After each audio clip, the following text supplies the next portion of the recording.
Inside the headquarters of Pacers Sports and Entertainment, billionaire Steve Simon reportedly sat across from head coach Stephanie White and top Fever executives. The topic: control. The message? If the rumors are true, the future of the franchise had just changed forever. They say money makes the world go round, but in professional sports, it does something else. It dictates who gets to lead. The Indiana Fever aren't just a WNBA team. They're part of a vast corporate empire owned by the Simon family, whose wealth runs through the veins of American shopping malls and Indiana sports alike. Herb Simon, the aging patriarch, might be the name everyone knows, but it's his son, Steve Simon, who allegedly calls the shots now. And when he reportedly declared, "This is CCT from here on out," short for Caitlin Clark's team, it wasn't basketball talk. It was a directive from the top of a billion-dollar empire. To understand why that order might have been made, you have to go back to the start, to the moment Caitlin Clark entered the league like a lightning strike. She wasn't just a rookie. She was a revolution. Every game she played rewrote records. Her jersey sold out faster than some NBA stars. Fever tickets, once impossible to give away, suddenly became gold. The Fever were no longer an afterthought. They were the story. With each logo three-pointer she drained, the team's market value soared. She wasn't just scoring points, she was creating revenue. But then something shifted. The fast-paced, free-flowing excitement that defined Clark's college days began to fade. The new system under coach Stephanie White emphasized balance and teamwork. The Fever slowed down. They became structured, methodical, and, to fans, dull. Gone were the wild, electrifying moments that made Caitlin Clark a national icon. Her confidence seemed restrained, her freedom caged. And while the Fever started to notch wins and even made a playoff run, the excitement, the buzz began to vanish. Ticket sales flattened, viral moments disappeared, and suddenly, the league's biggest star wasn't trending like before. That's when, reportedly, the Simon family stepped in. Steve Simon, whose empire thrives on spectacle and profit, supposedly called for an urgent meeting. The message was clear. Caitlin Clark wasn't just a player. She was the brand. She was the marketing, the ticket sales, the national attention. And when that started to cool, so did the Simon family's patience. If the reports are accurate, Simon told White and the executives to rebuild everything around her. The system, the offense, even the team culture. From now on, Caitlin Clark would be the centerpiece of the Indiana Fever, whether anyone liked it or not. For Stephanie White, that was allegedly a breaking point. She had built her system on balance, discipline, and team unity, not on celebrity stardom.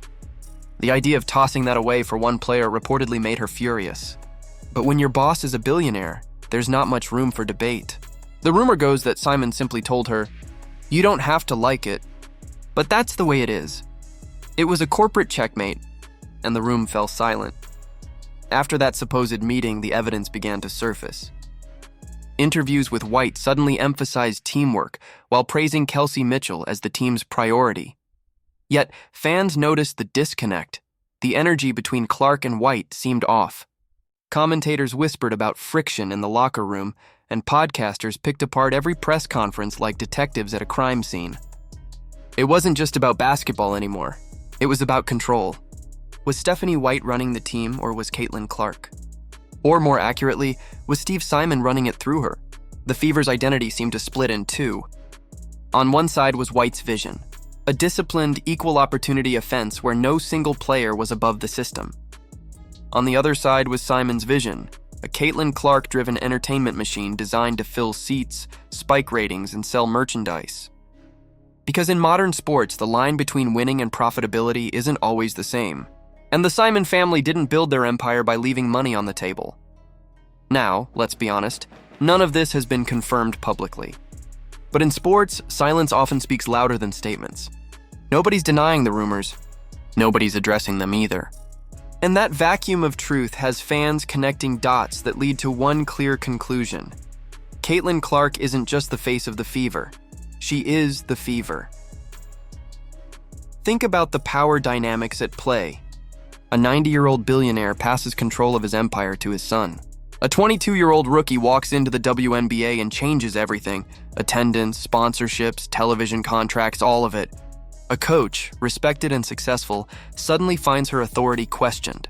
And in the middle of it all, a young woman who just wanted to play basketball becomes the most powerful athlete in women's sports. The Fever are no longer a basketball team. They're a business venture, a brand, and a battleground for influence. If this story is true, even partly, it represents a seismic shift in how sports operate.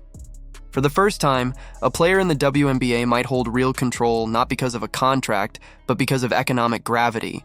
Caitlin Clark doesn't need to demand power. The numbers demand it for her.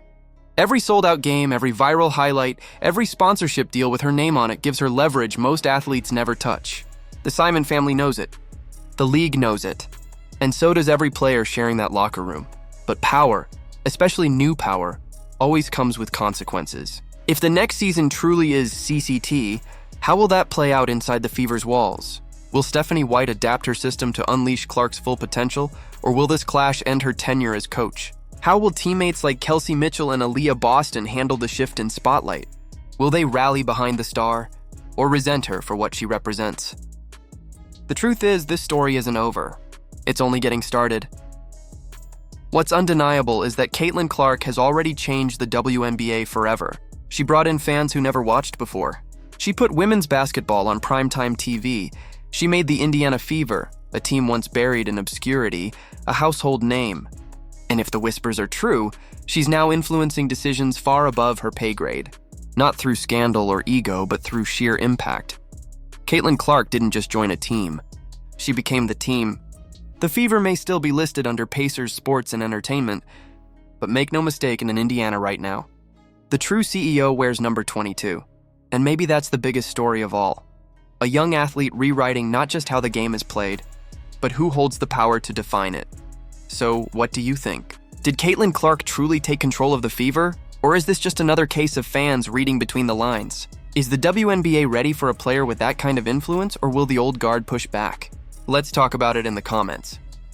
If you love deep dives into the stories behind the game, make sure to like this video, subscribe for more, and hit the bell so you don't miss the next chapter in the Caitlin Clark era, because in Indiana, the real drama has only just begun. The headlines might have shifted elsewhere, but the truth is simple. Giannis Antetokounmpo never went anywhere. He's just been waiting for the right system to remind everyone how unstoppable he really is. And now, he's got it. The Bucks' next few games, against New York, against Golden State, will test their chemistry, their rhythm, and their poise. But make no mistake, this is a sleeping giant reawakening. Giannis looks like a man on a mission. The spacing is perfect. The system is working. And the league that forgot about him, they're about to remember. So what do you think? Is this the best version of Giannis we've ever seen? Can the Bucks ride this new formula back to the finals? And how dangerous will this team be once Kevin Porter Jr. returns? Let me know your thoughts down below. Hit that like button if you enjoyed the breakdown, and don't forget to subscribe for more deep dives into the players and stories redefining the NBA.